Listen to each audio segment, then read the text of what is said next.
In 1789, just on the eve of the French Revolution, a clergyman and intellectual by the name of Abbé Sieyès published a pamphlet entitled What is the Third Estate? And this pamphlet laid out the historic understanding of the way society was held together as three separate estates, with the clergy on top as the first estate, and with the nobility and all of the rulers of France as the second estate. And then, on the bottom, comprising 95 or more even of the nation, was the third estate, the commoners, the middle class. And in many ways, Abbé Sieyès encapsulates all of the ideas that sparked the French Revolution itself. He argued in the pamphlet that the third estate, because it was so large, did not really need the first or the second estates. It did not need the nobility, the classic hierarchy of kings and noblemen. And, of course, it did not need the clergy, certainly not as lords, much less as spiritual sovereigns over their hearts and souls. And the legacy of Sieyès' pamphlet is that he encapsulates the overturning of the old order. Society would no longer be set up as it was from the Middle Ages all the way down until the early modern period. And he alleges that the Middle Ages were oppressive, that the system that had been in place for so long, for nearly 800 years, was tyrannical, that it abused the lay people, that it treated commoners like slaves, and that the demise of this system would only improve France for the future.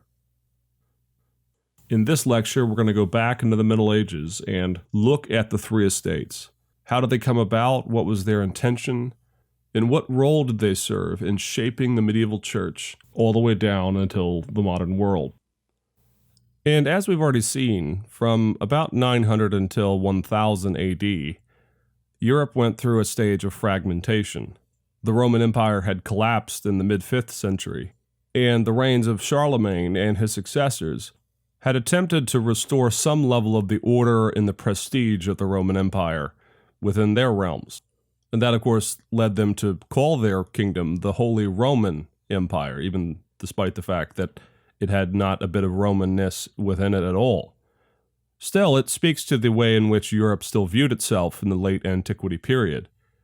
They didn't see themselves as all that different from their Roman predecessors, with the one great exception of the fact that they were overtly Christian and that they ruled from the north. Still, the Holy Roman Empire had ruled all of these regions in northern Europe for some time. During the time of the Tetrarchy in the 4th century, the Augustus in the west, first Constantius Chlorus and then his son Constantine after he was declared to be the Augustus against the natural hereditary order that had been established. All of these regions were in northern Europe. They were in Trier. And so the Carolingian Empire and all of its successors had some claim to the fact that they were simply continuing on with the way things had been before, though with some general differences. However, with the rise of Islam and with the coming of the Vikings, and with the natural way that the kingdoms all began to break down, eventually one could not maintain the old order of one kingdom ruling over vast areas of Europe without any breakdown or lesser nobles or others ruling regionally. And so by 1000 AD, what begins to happen is Europe goes through a number of changes. It goes through changes culturally and it goes through changes intellectually that give rise to the three estates concept. Culturally or socioeconomically, the changes were pretty dramatic. One of the first things that happens in this period of the Middle Ages is you have a number of climactic changes to the weather that really begin to shape the way the agrarian patterns of Europe developed. This period of time is sometimes called the Little Optimum. It's also called the Medieval Warm Period, or the MWP, by specialists. And this period lasts from 950 to 1250, and exact numbers escape us as to how much the temperature fluctuated. But we do know that during these centuries, the average temperature goes up pretty significantly, only a few degrees overall on the average. But those few degrees are pretty significant. Those few degrees mean that you have greater rainfall in the north, which means crop yields are much higher. It also means that the harsh winters of the north are more endurable. And in an age when the difference between starvation and life, depending on the food production of your farms is pretty thin, to have increased rainfall and to have a warmer climate was a dramatic improvement on the ways of life. This increased warmth was met by a development in agriculture. Historically, peasants used to plant farms in what we call a two-field system. Farmers would take the land that they had allotted to them, and they would plow it in halves. And one field would lie dormant for a period of time, one season usually, and the other field would be harvested. Those of us who didn't grow up on farms, of course, may not understand this, but the reason is that the land needs time to recultivate. If you over-farm, if you overproduce off of one slot of land, it will become dry land, it will become dusty. The mineralization of the soil will erode. And this is a time, of course, before they had artificial fertilizers like we do today. And farmers combated this with a two-field system. Sometime, though, around the High Middle Ages, from 950 to 1250, sometime in this region, farmers simply do the math and they realize that they can have higher yields if they go to a three-field system. And that is, you take the same plot of land and you divide it into thirds. And what you then do is you plant one crop on a third of the strip of land, you plant a second crop on another third of the land, and then you leave the third strip uncultivated and untended so that it has a chance to replenish itself. Now, just the simple math of this means that you're now using 2/3 of your land as opposed to half, which means that you're actually bringing in more crops, you have more sustenance, and more of a capacity to sell surplus if you don't need all of it to eat. Small things make all the difference in the Middle Ages. And the last great invention for the farmer was the invention of a new yoke that could go over a horse. The traditional yoke was developed in the Mediterranean region, and it was predominantly used for oxen. And oxen, of course, are significantly larger, and they can hold a different style of yoke over their shoulders, allowing them to pull the plow behind them. In the north, though, oxen are not as plentiful. What you have in the north part of Europe is you have horses. The problem, though, for the medieval farmer was that if you took the oxen yoke and you put it over the horse, you would actually be choking it. It would go across its throat, the neck of the horse being so long, and it would begin to cut off the air supply to the horse. In the earlier part of the Middle Ages, you still had many farmers, therefore, plowing land by hand. And you can only imagine if you have to plant significant acreages of land in order to get enough of a crop production so that you can have enough yield both for your family and for the village as well as for sales, you're doing some backbreaking labor at this point. By the year 1000, however, the medieval peasants had devised a yoke that did manage to fit over a horse without choking the life out of it.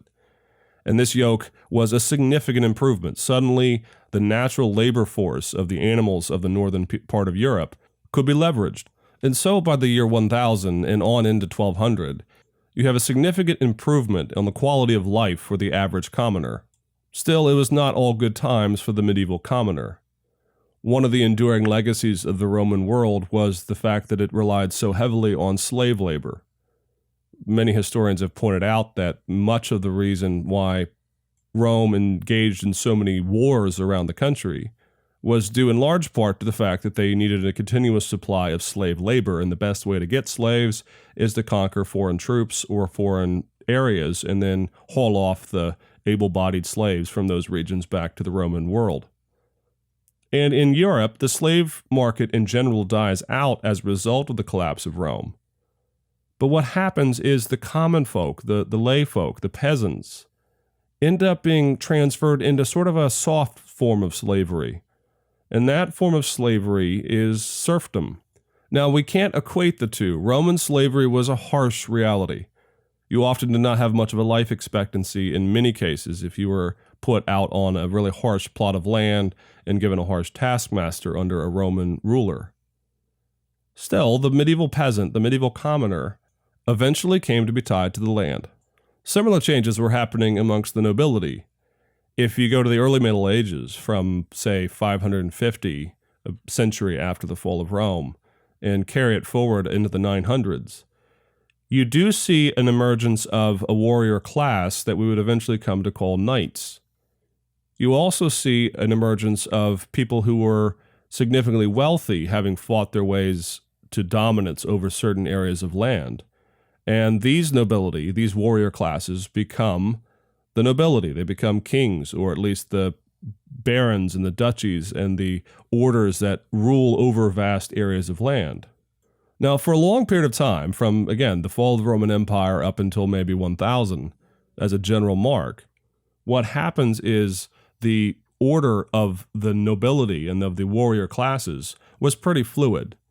All you really needed to establish yourself as one of the warrior classes, whether it's the nobility itself or what would become eventually the knights, is you needed the money to supply yourself with the necessary armaments and the troops and the horses required to be a knight or a warrior. And of course, the popular misconception we have, probably inspired by movies, is that there were knights aplenty all over Europe. In fact, for most of the Middle Ages, there were not that many knights at all. There were substantial amounts when you take into account all of Europe. But in local communities, they would be not all that plentiful. The armaments, the chainmail, the horses, trained specifically, shields and lances and swords, and all of these things were expensive. A knight would also need pages or servants to follow along and tend to the horses and tend to the armament, sharpening swords and feeding the horses and all these things. And you had to have a substantial amount of wealth to be able to afford all of this. Still, as with the peasants and as with the commoners, what you see happening is from the 5th century on down until the 11th century to the year 1000 and beyond, really, what you see happening is you see the formation of these ranks of the nobility and the knighthood, of the warrior classes, that begins to take on a more permanent shape. Whereas before, one could become a warrior or part of the warrior classes, or even potentially part of the nobility, by success in battle or by some other feats of strength. What happens by the year 1000 and on into the High Middle Ages is the nobility ranks become more fixed and more closed. And they do this by becoming hereditary. It suddenly becomes common to say that one cannot rise up to the ranks and become a lord or a regional ruler unless you are born into that family. And the idea of royal blood becomes significantly more impactful and important for Europe as we get beyond the year 1000. And lastly, when we look at the clergy, we see similar developments, though not as drastic. The big elephant in the room for the clergy was, how do you incorporate monasticism and the hermit lifestyle or the Cenobite lifestyle into the wider clerical system? They are not servants of churches. They are not lords. They are not bishops. So where precisely does a monk fit? And as Europe begins to convert more and more, and as more churches are built, often as these noblemen, for example, and these rulers would take over regions, if they had a good relationship with the church, they would then begin to support cathedral building, church building, monasteries, scriptoriums, and all these things. And what happens is, as the clergy begins to develop and deepen its roots throughout Europe and expand its influence, you begin to see changes amongst the clergy that were not prevalent in the early church when the period of persecutions was prevalent, or when you had the church facing overwhelmingly pagan communities. As Europe converts and becomes more Christianized, suddenly the culture of the Christian world begins to develop, and as that culture develops, as happens throughout history, as a Christian culture begins to develop, the differentiation between various levels of clergy also comes with it. I really do see this as more of a natural development. Again, we see this even in Protestant churches. If you were to look throughout history at places where the Protestant church was under fire, well, in those cases, the clergy were very often underdeveloped. That is to say, they did not make very fine distinctions between all the levels of clergy and who served as this function and who served in that function. It was really just a single clergy suffering and leading a flock that was being oppressed. During times of peace and prosperity, though, you find that the church can develop deeper roots, and as it develops deeper roots in a culture, it needs more responsive clergy to all of the various needs of a community. And this is really what happens in the Middle Ages. The clergy develops a number of new wings and a number of new developments within it as it begins to adapt to the ongoing changing landscape of Europe. Okay, if those are the players and those are the cultural conditions that gave rise to the differences between the three estates, what are the three estates? From the year 1000 to 1150 or even on to 1200, you begin to see a new philosophy of societal breakdown. It is difficult at times to determine, though, if this philosophy is the cause or the effect of all of the changes in medieval culture. And we really can't answer that question. But needless to say, from 1000 to 1150 as just a general round number, what happens is you begin to see intellectuals and the ruling classes begin to permanently break down society into three different cultures.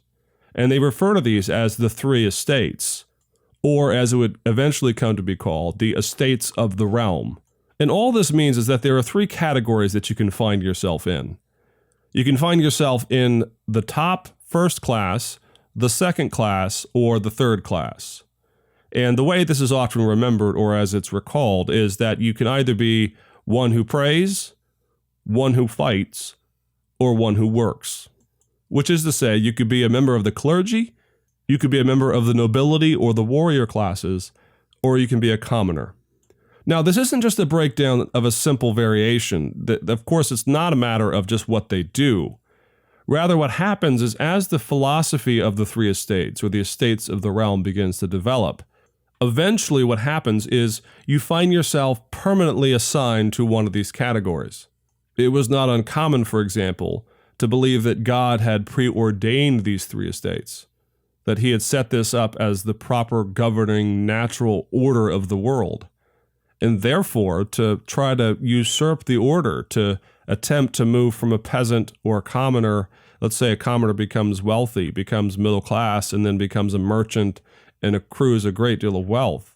Well, then to start acting like a nobleman, to start rising up the ranks, to seek more authority in a community than is your due, was seen not really as blasphemy, but as a impropriety.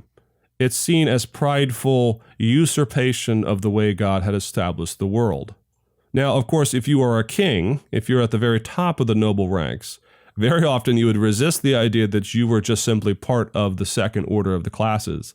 And so the one wrinkle that is eventually adopted is the king himself becomes, in some ways, a representative of God on earth. Now, of course, we're used to understanding that the papacy has declared himself to be Christ's vicar. But that was understood in the spiritual sense, and only in the High Middle Ages do you begin to see popes claiming to have temporal rulership as well. But kings did the same move.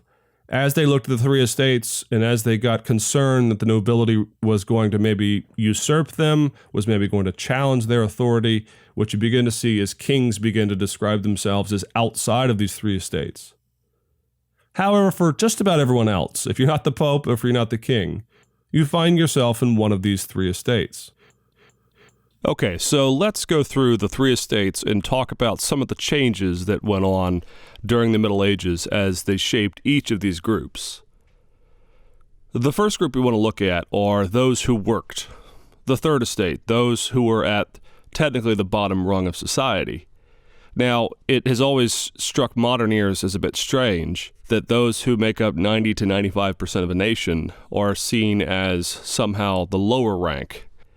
But we have to remember that, in fact, this is not a moral judgment on them. This is not so much a claim that they are inferior people, though at times you sometimes get a little bit of snobbishness from the top rungs.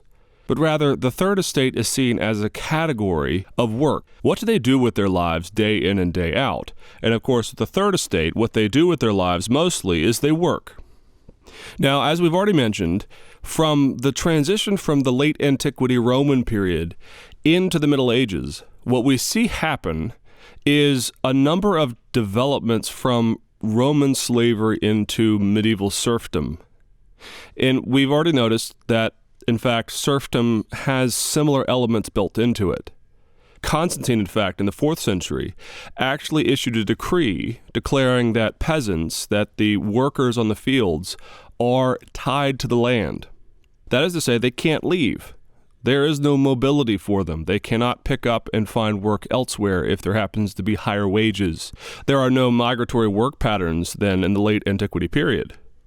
If you are a serf, if you are a peasant, if you are a farmer, you are now tied to the soil on which you labor. And so for most of the late antiquity period, Up until about the year 1000, life for the average farmer was servile.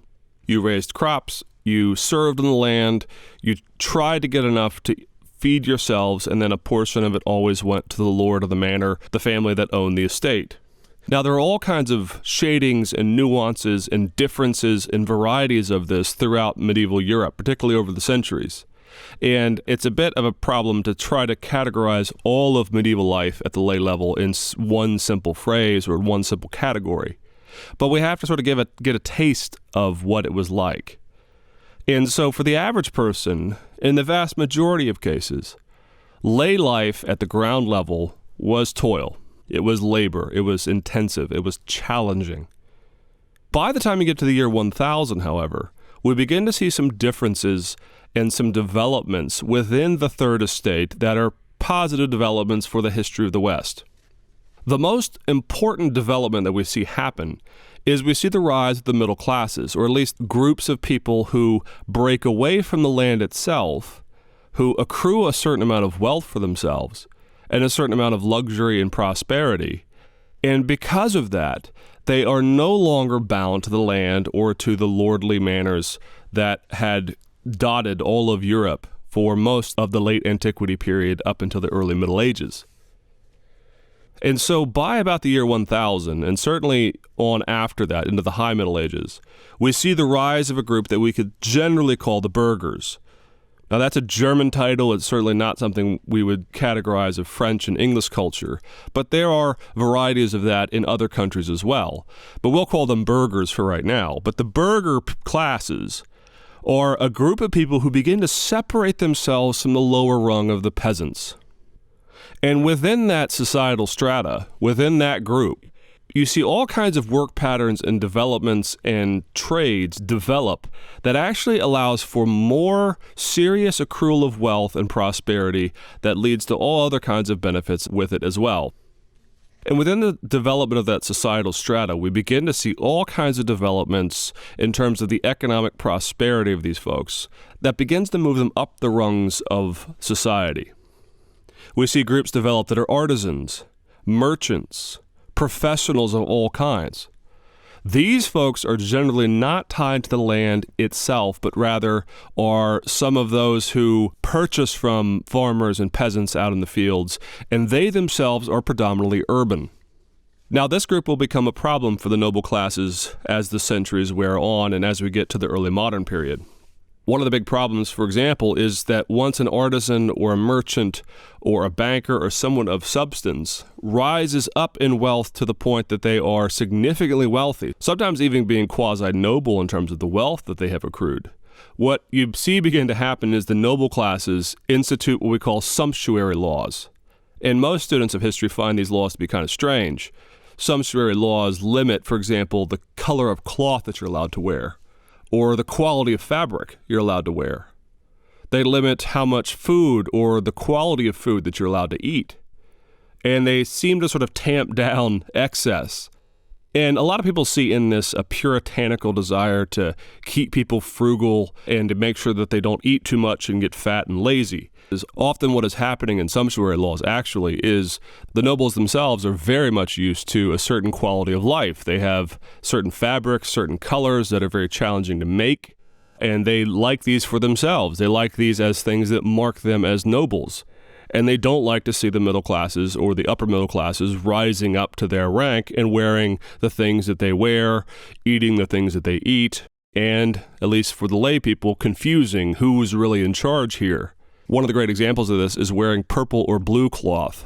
Now, before modern dyes and modern chemicals, the making of purple or blue cloth was considered to be a luxury. And this was actually due to the fact that it was incredibly challenging to make.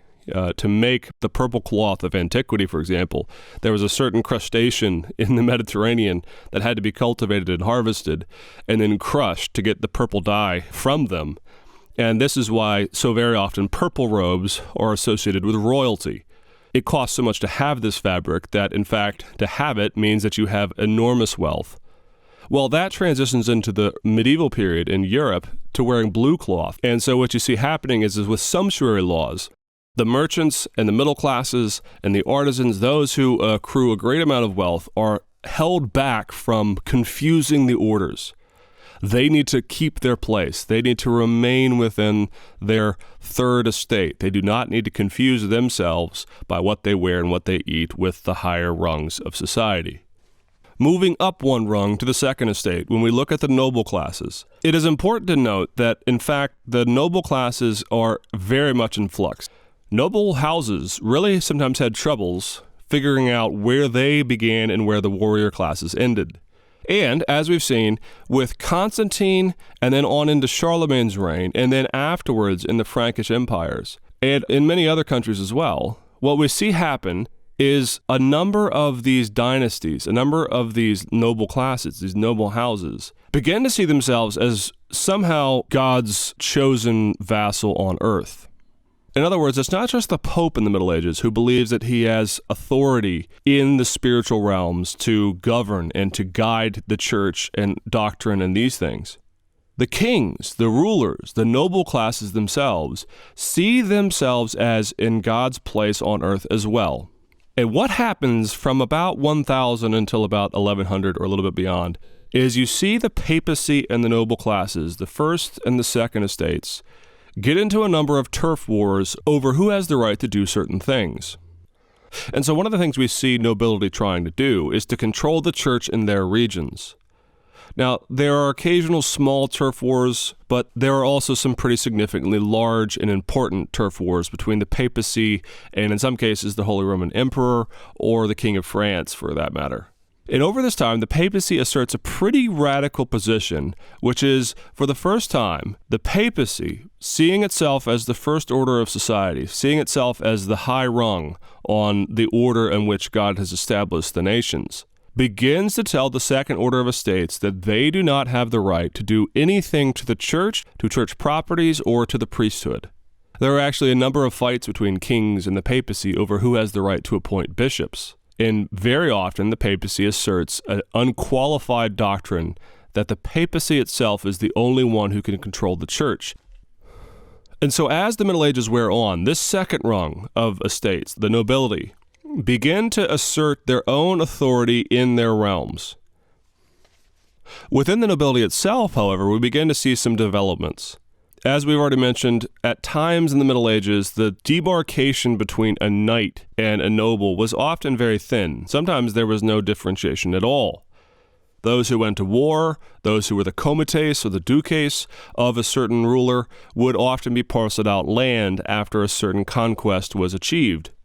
As time wears on, however, as the Middle Ages move into the higher Middle Ages, 1000 to 1200, what we begin to see is the nobility begins to guard itself more overtly and to put walls around what is a noble and what is not a noble.